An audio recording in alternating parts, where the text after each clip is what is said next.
अस्सलाम वालेकुम my YouTube family, कैसे हैं आप सब लोग। उम्मीद करती हूँ सब खैरियत से हैं। तो व्यूअर्स, आज मैं आपके लिए फटी हुई एड़ियों और हाथों की क्रैक्स जो हाथ हो जाते हैं सर्दियों में, उसके लिए रेमेडी लेके आई हूँ। बहुत ही ज़बरदस्त, बहुत बेस्ट रेमेडी है। ये मैंने खुद पहले आजमाई है, उसके बाद आपके साथ शेयर कर रही हूँ।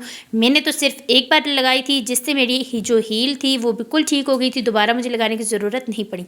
ये रेमेडी हम वैसलीन के साथ बनाएंगे और ये स्पेशली उन लोगों के लिए रेमेडी है जो गाँव में रहते हैं, जो आग के आगे काम करती हैं लेडीज़। उनको ये बहुत ज़्यादा प्रॉब्लम होता है। उनके हाथ जो हैं वो ख़राब हो जाते हैं सर्दियों में, ठंडे पानी की वजह से हो जाते हैं, और उनकी हील्स वगैरह सर्दियों में बहुत ज़्यादा फट जाती है। तो उनके लिए ये बेस्ट रेमेडी है, जो कि हम आज 3 चीज़ों के साथ बनाएंगे। आप यकीन जाने, ये इतनी कुछ ज़बरदस्त रेमेडी आप एक बार लगाएंगे तो दुआएं देंगे। तो इसके लिए हमने हाफ़ टी स्पून का इस्तेमाल करना है, 1 2। इस तरह से आप कोई भी किसी चीज़ के साथ भी मेजरमेंट करें तो सेम मेजरमेंट होगी। तो हमने यहाँ पे हाफ़ टी स्पून लिया है, टेबल स्पून नहीं, टी स्पून जो उसका भी हमने हाफ़ लेना है। और आपने ये जब भी बनानी है बिल्कुल फ्रेश बनानी है, इसको बना के बिल्कुल भी नहीं छोड़ना।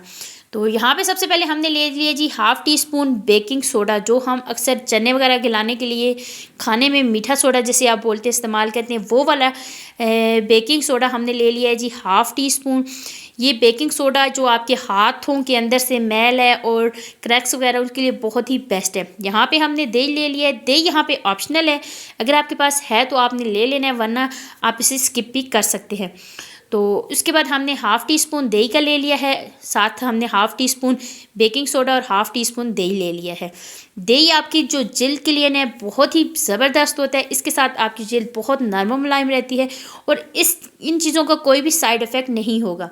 अब जितना हमने दही लिया है, जितना हमने बेकिंग सोडा लिया है, उतनी हमने वैसलीन ले लेनी है। ठीक हो गया।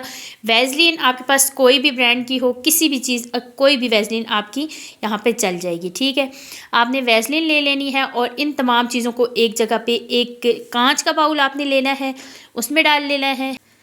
और डाल लेने के बाद इसको आपने अब क्या करना है, अच्छे तरीके से मिक्स करना है। चम्मच की मदद से आपने इसको, जो सर्दियाँ हैं तो वैसलीन थोड़ी जमी हुई होती है ना, तो ये मिक्स करने में थोड़ी सी प्रॉब्लम करेगी, लेकिन आपने इसको मिक्स करना है। जितना अच्छा आप इसे मिक्स करेंगे उतना ही अच्छा ये रिजल्ट देगा। और इसको लगाने का तरीका भी मैं आपको बताऊंगी कि आपने इसको इस्तेमाल किस तरह करना है। सर्दियों में ये बेस्ट रेमेडी है। तो यहाँ पे चम्मच के साथ मुझे प्रॉब्लम आ रही थी, तो मैंने अपनी उंगली का इस्तेमाल किया। अल्लाह ने हमें हाथ दिए हैं, तो हाथ की उंगली की मदद से आपने इसको इतने अच्छे तरीके से मिक्स कर लेना है। ये वैसलीन और बेकिंग सोडा की साथ भी अच्छी रेमेडी बन जाती है। अगर दही है तो दही आपके लिए बहुत बेस्ट है। और आपने इसको क्या करना है, रात को लगा के पाँव पे जो आपके हिस्सा जो डैमेज है, जो आपकी हील फटी हुई है, वहाँ पे लगा के आपने क्या करना है, ऊपर शापर चढ़ा के सॉक्स पहन लेनी है। आप यकीन जाने एक ही बार लगाएंगे। और अगर आपकी बहुत ज़्यादा हील ख़राब है तो आप इसको ना डेली सुबह उसको आपने पाँव को धो लेना है और रात को अपने हाथ और पाँव पे लगा के सो जाना है। चेहरे पे आप इसे अप्लाई बिल्कुल ना करें। चेहरे की रेमेडी इंशाल्लाह मैं बहुत जल्द आपके लिए लेके आऊँगी, इतनी ज़बरदस्त लेके आऊँगी। पहले मैं खुद ये चीज़ें आजमाती हूँ, उसके बाद फिर आपके साथ शेयर करती हूँ। तो यहाँ पे देखें जी, हमारी नाइट क्रीम बन गई है हाथ और पाँव की। इसको आप सुबह धो के पाँव को लगा लें, रात को धो के पाँव पे लगा लें। आप पाँव को अच्छे तरीके से आपने धो के रगड़ के लगा के शापर आपने चढ़ा देना है, जहाँ पे आपकी हील फटी हुई है वहाँ पे शापर चढ़ा कर सॉक्स पहन लेनी है।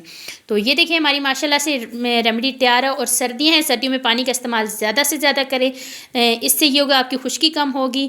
और ये देखें, आपने इस तरह लगा के उसके बाद आपने इसको ओवरनाइट लगे रहने देना है। दिन को लगाएं तब भी पूरा दिन लगे रहें, रात को सोने से पहले पाँव को धो के दोबारा हाथ पाँव पे लगा के सो जाने। इंशाल्लाह बेस्ट रिजल्ट आएगा। इसी के साथ मुझे दीजिए इजाज़त, दुआओं में याद रखिएगा इंशाल्लाह। और सॉरी, ये आपको लगाने के लिए मैं बताती हूँ कि आपने हाथों पे इतनी सी जो है ना मिकदार इसकी लेनी है और आपने लगा देनी है, और तमाम चीज़ों की मिकदार सेम रखनी है और आपने फ्रेश बनानी है। इसी के साथ इजाज़त दीजिए, अल्लाह हाफिज़।